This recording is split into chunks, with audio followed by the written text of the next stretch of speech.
तो inspiration was entertainment, हंसना और हंसाना, बेसिक फैक्ट यही है। और हम लोग we were lucky to find actors that we have, और फाइनली जो फिल्म का शेप हुआ है, we all very very happy, we all very very proud. और आप लोगों से एक गुजारिश है कि आप हमारे फिल्म में, आप हमारे ट्रेलर के पहले ऑडियंस हैं, तो इन्हें प्लीज़ आप लोगों के बीच में ले जाएं।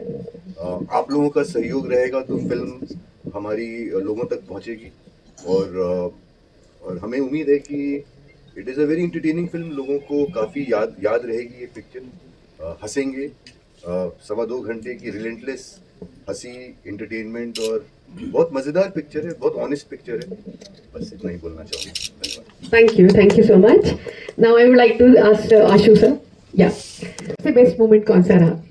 देखिए, हमारे लिए पहले फ्रेम से लेकर आखिरी फ्रेम तक जो है वो बड़े बेस्ट मोमेंट रहे हैं। कारण ये है कि मैंने आज तक अपने जीवन में कभी ऐसा अतरंगा रोल नहीं किया, और जीवन में जब भी कभी मैं एक्सपेरिमेंटल आदमी हूँ और प्रयोग करने में मेरा विश्वास है। तो ये जो चाचा हैं, तो ये चाचा करते हुए मैं सचमुच में आनंदित हूँ। और सबसे अच्छी बात ये है कि एक होता है कि जब आप परफॉर्म करते हैं तो आप रिएक्ट करते हैं, और दूसरी चीज होती है कि जब आप परफॉर्म करते हैं तो आप रिस्पॉन्ड करते हैं। तो यहाँ पे जितने भी हम को एक्टर्स हैं, इस पूरे फिल्म में हमें ऐसा कोई मोमेंट याद नहीं आता कि जहां हम रिएक्ट कर रहे हो, हम एक दूसरे को रिस्पॉन्ड कर रहे थे। और जब आप रिस्पॉन्ड करते हैं तो फिर आपकी परफॉर्मेंस नहीं होती, फिर वो बिहेवियर में बदल जाती है। तो वहां पे ये जो आपने भी ट्रेलर देखा है, तो ये टोटल इसका जो पूरी फिल्म थी, तो ये बहुत यादगार है। मैं बड़ा होपफुल हूँ और आनंदित हूँ इस बात से कि ये करते हुए हमें अगर आनंद मिला है तो आपको देखते हुए सुख मिलेगा। Thank you sir. I want to ask to Naira, को स्टार्स हैं आपके साथ, पूरे सेट पे एक्शन और कॉमेडी रही होगी, आपका बेस्ट मोमेंट क्या था? हेलो दिल्ली, कैसे आप सब लोग? क्वेश्चन के लिए थैंक यू सो मच। मुझे तो बड़ा मजा आया क्योंकि मैं, ये बहुत जनों को नहीं पता है, लेकिन मैं एक दिन पहले कास्ट हुई थी इस फिल्म के लिए, एंड मैंने वीडियो कॉल पे पूरा नरेशन दिया। एंड मैं वहाँ पे जब हमारे डायरेक्टर सर पूरे फिल्म को नरेट कर रहे थे, इतने जोश और उत्साह के साथ he was narrating the story, तो मुझे ये चीज़ तो पक्का समझ में आ गया कि जिस इंसान ने इतनी ब्यूटीफुली से लिखा है वो एक्सप्रेस भी इतने अच्छे से कर रहा है, मतलब फिल्म तो बहुत ही कमाल की बनाएंगे। तो ये एक पहला ग्रीन फ्लैग आ गया। दूसरा मैंने पूछा कि हमारे चाचा जी कौन है, तो बोलते हैं Ashutosh Rana. I am like what, मैं तो एकदम सरप्राइज हो गई थी कि मैं लिटरली उनको इमेजिन करने लगी थी that how he will be. तो मैंने बोला कि मैं तो ये फिल्म कर रही हूँ। फिर मैंने पूछा कि बाकी के स्टार कास्ट कौन है, और फिर उन्होंने हर्ष का नाम लिया, अन का नाम लिया, लन का नाम लिया। इन्होंने इतने अच्छे अच्छे काम किए हुए, सब लोग जानते हैं इनको। I was like I have to do this film, क्योंकि ये सारे जो हमारे एक्टर्स हैं ना, बहुत ही इंटरेस्टिंग पर्सनालिटीज हैं। तो जब ये इंटरेस्टिंग पर्सनालिटी साथ में एक फिल्म में आती है तो ऑटोमेटिकली सारी चीजें अनफोल्ड होने लग जाती है। स्टोरी बहुत कमाल की है, बहुत कॉमिकल है। We didn't have to act, we didn't have to do anything, we just had to be ourselves, and वो ही सबसे ब्यूटीफुल बात है इस फिल्म की। So I want to say thank you Abhishek for having me on board for this. Thank you. What message do you hope viewers take away from the film? अच्छी script और अच्छे लोग, अच्छी साथ। मुझे इतने अच्छे लोग मिले, इतने अच्छे को एक्टर्स मिले, तो मुझे लगता है इन्हीं लोगों को साथ लेके जाऊंगा कि ऐसे अगर को एक्टर्स और ऐसी अगर स्क्रिप्ट मिलती रही तो आनंद आता रहेगा। Great, yes. आपका एक बेस्ट पार्ट बता दो सेट पे जो बहुत ही फैंटास्टिक रहा हो। सारी बेस्ट पार्ट है, लेकिन बेस्ट पार्ट तब हमें बस नहीं बता सकता सर, लेकिन मैं बेस्ट पार्ट बताता हूँ कि आशु सर के साथ जब भी हमने गाड़ी के सीन किए हैं तो वहाँ अलग अलग तरीकों की चीजें और बातें होती थी जो अच्छी होती थी, पर उसमें मैं सबसे छोटा होता था उम्र में। तो आशु सर का जब मन करता था, आपको ये लगता है बहुत सीरियस है, ऐसे एकदम सीरियस इंसान नहीं है असल जिंदगी में, बहुत टांग खींचते हैं और बहुत मस्ती करते हैं और थोड़ा सा मतलब बहुत सताते भी है। इसलिए हमने कहा फर्स्ट बता दे। तो 16 तारीख को थिएटर में जाइए और बेस्ट देख के आइए। जो है वो फनी है, फनी नहीं है, जो फनी है तो फिर आपको ये आनंद मिलेगा। बहुत बहुत धन्यवाद। लेकिन सबसे पहले सराहना के लिए, मेरी प्रशंसा और सम्मान देने के लिए। आपने देखा होगा कि जैसे हमने दुश्मन का किरदार दोबारा रिपीट नहीं किया, विलेन तो किया, लेकिन जो दुश्मन में कैरेक्टर था वो हमने दोबारा नहीं किया। फिर संघर्ष का किरदार मैंने दोबारा रिपीट नहीं किया, विलन तो था लेकिन वो अलग किस्म का था। फिर शबनम मौसी का किरदार मैंने दोबारा रिपीट नहीं किया। हासिल, सिम्बा, हम्टी शर्मा, मुल्क, ये जो फिल्में थी इनमें जो भी कैरेक्टर हमने किए दोबारा नहीं किए। तो ये तो तय है कि मैं दोबारा चाचा तो नहीं बनूंगा, क्योंकि मुझे विश्वास है कि इस चाचा को हम रिप्लेस हम खुद भी नहीं कर पाएंगे। जो वेद चाचा का किरदार है उसको मैं खुद भी रिप्लेस नहीं कर पाऊंगा। तो निश्चित रूप से ये एक अनूठा किरदार है और मैं परम भाग्यशाली अभिनेता हूँ। गुरुदेव भगवान की मुझ पर बहुत कृपा है कि मुझे इस किस्म के कैरेक्टर्स करते रहने मिल जाते हैं और लोग भरोसा करते हैं और भरोसा करने के बाद पूरी आत्मा झोंकने की स्वतंत्रता देते हैं। तो निश्चित रूप से वेद सिर्फ एक ही हो सकता है और वो हो गया जो 1 2 चाचा में आपको 16 तारीख को देखने मिलेगा। Hi sir, I am Deepali from entertainment gossip TV. आप सभी को कॉन्ग्रेचुलेशंस और आप सब बहुत कमाल के एक्टर हैं। सर मेरा आपसे क्वेश्चन था कि ये चाचा चा का कॉन्सेप्ट कैसे आया, क्योंकि हमने कोरियन ड्रामा देखा उधर भी होम टाउन चाचा चा करके है, तो क्या ये वहाँ से आया, ये मतलब ये थॉट क्यों आया चाचा चा का? ये मैं आपको बताता हूँ, जो मेरे बगल में खड़े मेरे को डायरेक्टर जी, ये इनसे आया और कहाँ से ये बताएंगे। देखिए, चाचा चा इज अ डांस। ये Yeah. जो फिल्म है एक ह्यूमर की उड़ान है, एक तरीके का अपने आप में डांस है। चाचा है, चाचा चाचा चाचा चाचा चाचा हमारी फिल्म का ये एक नेचुरल, जैसे हम लोग जब शूट कर रहे थे तो चाचा ही सबसे कॉमन वर्ड था हमारे लिए। मतलब कितनी दफा होता था कि हमारे वहाँ एक रूल था कि एक्शन नहीं बोला जाता था, तो डायरेक्टर साहब बोलते थे 1 2 चाचा, तो ऐसे करते करते नाम आ गया। और कहीं ना कहीं ये एक बोलते हैं ना, हर एक कहानी का एक सीड होता है, एक बीज होता है। तो इस कहानी का भी बीज एक्चुअली एक रियल घटना पे, एक चाचा और उनके 3 भतीजों की रियल लाइफ के एक घटना पे आधारित है। It's not but it's a very small seed from there. और वहाँ से फिर हमने स्वतंत्र होकर अपनी कहानी अपने ढंग से लिखी। तो यही है, चाचा इस सोल है बोल सकते हैं इस फिल्म का। बहुत ही, और हमारा जब ये टाइटल हमने सोचा था तो हमारा ये था कि बहुत सीरियस हमारी फिल्म है नहीं ना, हम सीरियस टाइटल देना चाहते हैं।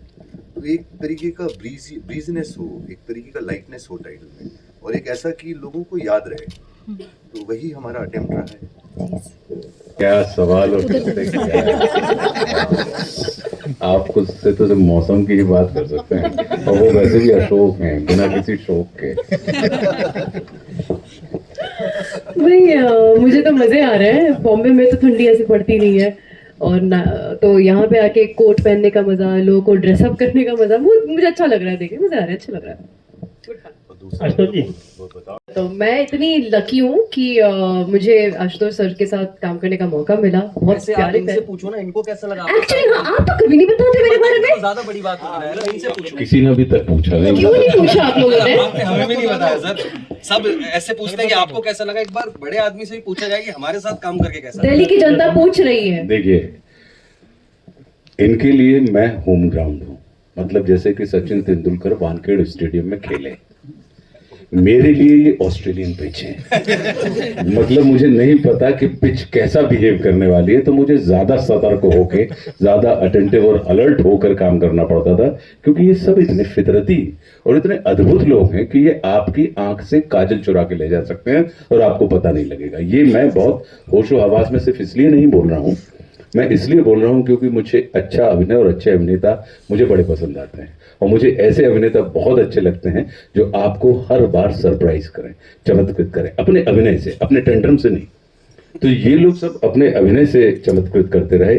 अब चूंकि इन्होंने हमसे कहा, टेंट्रम से थोड़ा सा परेशान हर्ष करता था, बाकी यहाँ पे किसी के अंदर टेंट्रम्स नहीं थे। लेकिन चूंकि सबसे इनके किरदार का नाम है लप्पू, तो जो लप्पू इनके किरदार का नाम है, तो आप इससे अंदाज लगा सकते हैं कि इन्होंने अपने कैरेक्टर को कितना घोंट के पिया हुआ है। तो मुझे बहुत और आनंद इस बात का है कि आज तक हमारी जिंदगी में कभी कोई रोमांस नहीं आया किसी फिल्म में। इस फिल्म में ये रोमांस आया है नायरा के रूप में, तो निश्चित रूप से कहीं ना कहीं ये हमारे आनंद का विषय है। और अच्छी बात यह है कि ये उतनी ही अद्भुत और सरल और सहज अभिनेत्री है। तो जब कभी आपके को देखिए, होता क्या है, कि कभी भी कोई अभिनेता अकेला चमत्कार नहीं कर सकता, ये ग्रुप एक्टिविटी होती है। जैसे जब हॉकी खेलनी हो आपको, तो कोई एक अच्छे खिलाड़ी से टीम नहीं जीतती, सारे खिलाड़ियों को आपस में फाइन ट्यून इन ट्यून होना पड़ता है। तो ये बिल्कुल हमारे लिए आनंद का विषय, और इस फिल्म के विषय के लिए जैसे लोगों की आवश्यकता थी, बिल्कुल अभिषेक ने, रजनीश ने बिल्कुल उसी तरीके के लोगों को कास्ट किया, और थकान नहीं होती थी। सबसे बड़ी बात कि टाइमिंग, जनरली तो हम 8 घंटे शूट करते हैं, लेकिन कभी कभी अगर हम लोगों ने यहाँ पे 16 और 24 घंटे भी लगातार शूट किया है, तो हम अगले दिन वापस मुस्कुरा के मिलने के लिए हम लोग तत्पर रहते थे। कि अपनी मातृभाषा सुनकर कोई परेशान नहीं होता, अपनी माँ से सब लोग कभी ना कभी परेशान हो जाते हैं, है ना। आपके मम्मी आप समझती नहीं, अपन कह देते हैं ना। तो ये भाषा के साथ भी ऐसे ही होता है कि कभी कभी हम परेशान हो सकते हैं, लेकिन वो परेशानी आपको तकलीफ नहीं देती, वो परेशानी कहीं ना कहीं आपको अधिक मजबूत, अधिक सक्रिय होने में मदद करती है। तो मुझे नहीं लगता कि यहाँ पे, क्योंकि सबकी आप, मेरे ऊपर कृपा है कि मैं भाषा के नाम से कह सकती हूँ, लेकिन यहाँ पे जितने भी अभिनेता हैं इन सबकी भाषा बहुत अद्भुत है। यहाँ तक कि अब नायरा का नाम बैनर्जी जरूर लगाते हैं, ये आपको बंगाली लगती होंगी, लेकिन मुझे नहीं लगता कि इन्होंने जितना भी बोला हो आपको कहीं से भी ये समझ में आ रहा हो कि बंगाली पुट है। ये विशुद्ध हिंदी बोलने में बड़ी मास्टर है ये लड़की। वैसे ही हाल आपको ललित का मिलेगा, आनंद का मिलेगा, और ये तो आपके दिल्ली का बच्चा है। सर, वो तो अलग भाषा भी नहीं, नई जनरेशन के पास पुरानी भाषा के संस्कार हैं सर, कहाँ लगे हैं आप। सीख तो हमने उनसे लिया ही शूट के दौरान, और वो ये था कि मैंने पहली बार उनको कुछ ऐसा करते हुए देखा। जब हम बचपन में इनको देखते थे तो हमारी रूह कांप जाती थी, पर पहली बार जब हम मिले और जिस काम पर मिले तो हम सिर्फ हंसे हैं साथ में, और सिर्फ हमने मस्ती की, और उस मस्ती में ये फिल्म बना दी। तो बहुत सारी चीज़ें कि किस तरीके से किरदार को निभाना, किस तरीके से उसमें अपने आप को झोंक देना, वो सर से सीखा। और हम क्या, मतलब दुनिया के सभी कलाकार और एक्टर्स इनसे सीखते हैं, और हम खुशनसीब हैं कि इनसे हम कुछ समय इनके साथ बिता पाए और हमें ये मौका मिला। Thank you. तो ऑब्वियसली सर के साथ काम करते करते हम काफ़ी सारी चीज़ें रोज़ सीखते ही हैं, लेकिन एक चीज़ मैंने बहुत स्ट्रांगली अपने आप को इंस्पायर किया था ये देख के, इज़ कोई भी हमें डायलॉग मिलती है ना, उनमें से कितनी भी डिफिकल्ट डायलॉग हो या कितनी भी सिंपल डायलॉग हो, उसमें से भी reading between the lines is very important. तो उसमें भी वो एक सिंपल सरल सेंटेंस में से भी लेयर्स कैसे ऐड करते हैं एक्टिंग के, इमोशंस के, सिचुएशंस के, वो वो चीज़ मैंने बहुत अच्छे से ऑब्जर्व किया इनके बारे में, और ये मैं अपने एक्टिंग करियर में भी उसको और ध्यान दूंगी। एंड हिंदी ऑफ कोर्स, मैं वो जिस तरह की हिंदी भाषा बोलते हैं, मैंने तो केंद्रीय विद्यालय में पढ़ा है, तो मैं भी उन शब्दों से वाकिफ हूँ, लेकिन प्रैक्टिस छूट गई है, तो मैं और ज़्यादा ध्यान दूंगी अपने हिंदी शब्दों को मेमोराइज करने में, मजबूत करने में। हमेशा चाहते थे कि ये क्या है, अगर नहीं कुछ चीज उनके सामने आए तो हमेशा पूछते थे कि इसके बारे में मुझे बताओ। तो ये इतने साल काम करने के बाद भी अगर एक आदमी इतना हम्बल होके आपके साथ काम कर रहा है तो ये बहुत बड़ी बात है, ये सीखने वाली बात है। और एक इंटरेस्टिंग बात ये है कि ना, उनका कैरेक्टर भी वैसे अनप्रेडिक्टेबल था, तो ये उनके एक्टिंग में भी था कि वो इतने अनप्रेडिक्टेबल है कि आप अंदाजा नहीं लगा सकते कि आगे जाके क्या करने वाले हैं। तो उसकी वजह से ना फिर आपको भी उतना सतर्क रहना पड़ता है, जो किसी भी एक्टर के लिए, को एक्टर के लिए बहुत अच्छी बात है परफॉर्म करने के लिए। मैं बोलना चाहूँगा, आशुतोष सर का ऐसा है कि उन्हें जैसे कविताओं की जरूरत नहीं होती थी। आशुतोष सर के साथ अगर आप कभी बैठिएगा ना, तो शब्दों के बहुत गुणी है सर, और विचारों के बहुत गुणी है। मैं ये समझता हूँ कि आशुतोष जी सिर्फ एज अ सीनियर एक्टर हमारे फिल्म में नहीं थे, इन्होंने जितने भी एक्टर्स हैं उनको एक, और हम लोगों के बीच में प्रोडक्शन, डायरेक्शन और एक्टर्स जो हैं, एक बहुत अच्छा संतुलन। कभी हम अगर गलत होते थे तो हमें भी उन्होंने बहुत समझाया है, जहाँ एक्टर्स गलत होते थे तो सर ने उन्हें भी बहुत समझाया है। कहीं ना कहीं सर के साथ रोज हम लोग चाहे शूट कर रहे हों, शूट के बाहर, शूट के बाद, कभी लंच पे, कभी ब्रेकफास्ट पे, आई थिंक आशुतोष जी जब भी बोलते हैं बहुत ही मीनिंगफुल बात, बहुत सरल ढंग में उनको समझाने की उनकी क्षमता है। I think each one of us, even आप प्रोड्यूसर्स, जितने भी एक्टर्स हैं, हमें आशुतोष जी से सिर्फ यही नहीं, मैं आपको बताता हूँ, जैसे हम लोग लखनऊ में शूट कर रहे थे, रात के कुछ 2 बज रहे थे, ठंड का मौसम था, शॉर्ट्स के बीच की बात है, मैं इधर उधर देख रहा था कि आशु सर नहीं दिख रहे। फिर वहाँ एक जिम खुला हुआ था, मैं अंदर गया जिम के, मैंने देखा आशुतोष जी बैठे हुए हैं, और आशुतोष जी को सुनने के लिए पहले कुछ बातें हमारे आपस में हो रही थी, अचानक कुछ नेबरहुड में पता चला कि भाई आशुतोष सर शूटिंग कर रहे हैं, फिल्म की शूटिंग हो रही है। वहाँ नहीं भी तो 80-90 लोग बैठे हुए थे रात के 2 बजे, जो लोग अपने गाउन्स में, नाइट सूट्स में सिर्फ इनको सुनने, और वहाँ पर अगले 2 घंटे तक बैठे रहे, क्योंकि इनकी सच में इनकी बातें जो होती हैं वो बहुत ही सरल और बहुत अच्छी बातें बोल जाते हैं। तो ये दैट्स माय टेक। सबसे सुस्त यही है। और ये सीरियस भी है सब, बिल्कुल सुस्त भी हैं और सीरियस भी हैं। सुस्ती कब? जब इनको अपनी मर्जी का काम नहीं करना हो, और सीरियस कब? जब किसी दूसरे की मर्जी का काम इनको करना हो। तो अपने आप को लेकर सुस्त हैं, लेकिन दूसरे के काम को लेकर बहुत चुस्त हैं। नमस्कार सर। सर हमारे नाम के भी 500 एपिसोड पूरे हो चुके हैं सर। होने शो जी अभी 380 हुए हैं। जी जी सर। लेकिन बिल्कुल अभी कुछ महीनों में 500 हो जाएंगे। अभी सर, कैसा लगता है? कल और परसों वापस कमानी में दिल्ली में है। सर कैसा लगता है श्री राम का जो आदर्श? बहुत अद्भुत। वो तो मेरे मतलब मेरा मन था, और मैं 23 वर्षों के बाद, जब 24 में हम लोगों ने 2024 में नाटक शुरू किया, तो उसके पहले मैं 23 वर्षों के बाद दोबारा मंच के ऊपर लौटा था लाइव।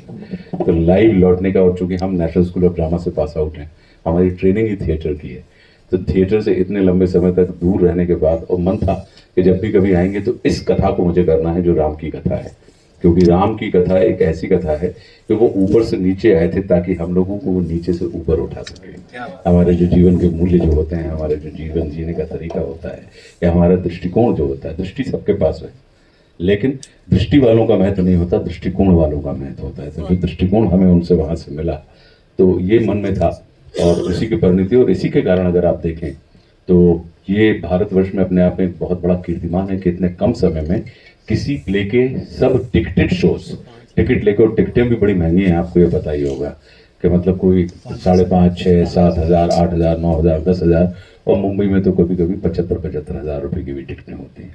और इतनी महंगी टिकटें होने के बाद भी हाउस पैक हमें मिलता है लाइव शो। ये अपने आप में गुरुदेव भगवान की कृपा है। बिना, क्योंकि गुरु को सर पर राखिए और चलिए आगे माही, कह कबीर दास को, 3 लोग भाई नहीं। क्योंकि हमको और आपको लगता है कि हम कर रहे हैं, लेकिन करने वाले कोई और होते हैं। कृपा का मतलब ही होता है कर और पा, लेकिन करता कोई और है, पाते आप हैं। तो मैं इस चीज़ को मैं महसूस करता हूँ हमारे राम के शो में। और दुबई में भी बहुत अद्भुत। और दुबई में तो मतलब हमने ओपेरा में किया था, दुबई ओपेरा में 6 शोज हमने किए थे, और 6 के 6 शो, एक होता है हाउसफुल और दूसरा होता है ओवरफ्लो। तो ओवरफ्लो शोज हमें अभी तक देखने मिले। दिल्ली में हम तकरीबन मेरे ख्याल से 100 के लगभग हम शोज दिल्ली में कर चुके हैं, लेकिन अभी तक दिल्ली ने कभी निराश नहीं किया हमें। वो हमें हमेशा, और दिन में हम 2 शोज करते हैं, तो आप इससे अंदाज लगा सकते हैं कि वो 35 किलो की कॉस्ट्यूम जो आप लगातार 10 घंटे तक पहने हुए रहते हैं, तो अपने आप में बड़ा रोमांचित, क्योंकि रावण बनना आसान बात नहीं, और वो भी राम की कथा में। राम की कथा में अगर आप रावण बन रहे हैं तो निश्चित रूप से कहीं ना कहीं आपका चित्त चरित्र चिंतन निरंतर राम के बारे में या उनके बारे में विचार करता रहता है। और मेरा अपना, मेरे लिए ये जर्नी इसलिए बहुत आनंद देने वाली है क्योंकि मैं स्ट्रांग बिलीवर हूँ इस बात का कि जिसके बारे में आप लगातार सोचते हैं जीवन में आप उसके जैसे हो जाते हैं। तो अभी आपके ऊपर निर्भर करता है कि आप अपने मित्रों के बारे में सोचते हैं या शत्रुओं के बारे में सोचते हैं। तो अगर आपने शत्रु भी चुना है तो फिर अपने से बेहतर और योग्य शत्रु चुनिए, क्योंकि आप लगातार उसके बारे में सोचते रहेंगे और जिसके बारे में आप सोचेंगे आप उसके जैसे हो जाएंगे। तो ये हमारे लिए बड़ा आनंद का विषय है। आप लोग आए टिकट लेके कमाने में कल और परसों है, तो मैं ये चाहता हूँ निश्चित रूप से, क्योंकि हम तो अपने लिए तो बहुत धन खर्च करते ही हैं, लेकिन एक आध बार जरा हम किन्हीं ऐसे लोगों के, ऐसे किरदारों की, ऐसे महाग्रंथों की और महाकाव्यों की कथा के ऊपर धन खर्च करें, तो मुझे लगता है कि आपको निश्चित रूप से आनंद मिलेगा। कुछ भी ऐसे डिसीजंस लेते हैं तो उसके बारे में सारी बातें आती हैं। शालीमार 1 2 चाचा चा, ये वही गाना था। देखिए चाचा चा एक डांस फॉर्म है जी। 1 2 चाचा चा नाम के और भी गाने हैं अलग अलग लैंग्वेजेस में। यस, बट हमारा इंट्रोडक्शन एक्चुअली 1 2 चाचा चा सर शालीमार से ही हुआ था। तो ये ख्याल आया था प्रोड्यूसर्स के दिमाग में भी, एक्टर्स के भी शेयर किया था। बट सर देखिए आपका ये होता है ना कि आप इंस्पिरेशन आप कहीं से ले सकते हैं, आप उसको कहाँ पहुँचाते हैं वो ज़्यादा जरूरी होता है। इस you could say that we are inspired sir. हम लोग, मैंने शुरुआत में ही बोला कि भाई ऋषिकेश मुखर्जी की एक दुनिया होती थी फिल्म में, एक अलग ढंग की, जिसमें कैरेक्टर्स, सारे कैरेक्टर्स बहुत लवेबल होते थे और सारे कैरेक्टर्स फिल्म में एक कैरेक्टर पोर्ट्रे करते थे। हमारे हम लोग जो भी हैं, हम लोग प्रोडक्ट अपने इंस्पिरेशंस के ही हैं। हमारे बचपन से लेकर अभी तक फिल्में देखी, गाने सुने, सभी कुछ जो हमने पढ़ा वो सब कुछ एक हमारा इंस्पिरेशन बना है। तो आप बोल सकते हैं शायद ये या शायद नहीं, पर ये हमने सोचा जरूर था, बट वी वर श्योर कि we are taking it to another level. मैं चाहता हूं कि मेरे सारे के सारे किरदार आपके जहन में बने रहें। रही बात इस बात की कि सारे प्लेटफॉर्म के ऊपर हमने अपने आप को अभिव्यक्त किया है, चाहे फिल्म हो, टेलीविजन हो, OTT हो, रंगमंच हो, ड्रामा हो, या लेखन की बात हो तो 3 किताबें भी लिख दी, 3 अलग अलग जॉनर की किताबें लिखी हैं। तो ये सिर्फ अभिव्यक्त करने की, अपने आप को एक्सप्रेस करने के ये मीडियम है। तो जीवन में इतना अनुभव है और जीवन इतना अद्भुत है कि आपको हर आदमी में होते हैं 10-20 आदमी, जिसको भी देखिए, कई बार देखिए, ये फाजली साहब का शेर है। तो मन में यही है कि जो काम हमारे हिस्से में आए आपको वो काम याद रहे, और काम याद रहेगा तो नाम अपने आप याद रह जाएगा। उसको देखिए, आप बताइए, आपने देखी? उसको देखिए। अगर आपको खैर बहुत प्यार मिला उस किरदार से, और काफ़ी लोगों देश ने, के एक ऐसे मुख्यमंत्री हैं उत्तर प्रदेश से जिनको सभी प्यार करते हैं, हर प्रदेश में चाहते हैं कि वो हमारे मुख्यमंत्री हों। हाँ जी, ऐसा मैंने भी बहुत सुना है। मैं हालांकि मुंबई रहता हूँ, तो फिलहाल उनके राज में तो नहीं रह पाया, लेकिन सभी से, जितने लोगों से मेरी बात हुई, जितने लोगों से शूट के दौरान मिलना हुआ, और जिस तरह से प्रदेश के बारे में अभी लोग बात करते हैं, जो लोग रहते हैं यूपी में, तो बड़ा अच्छा लगता है। हाँ।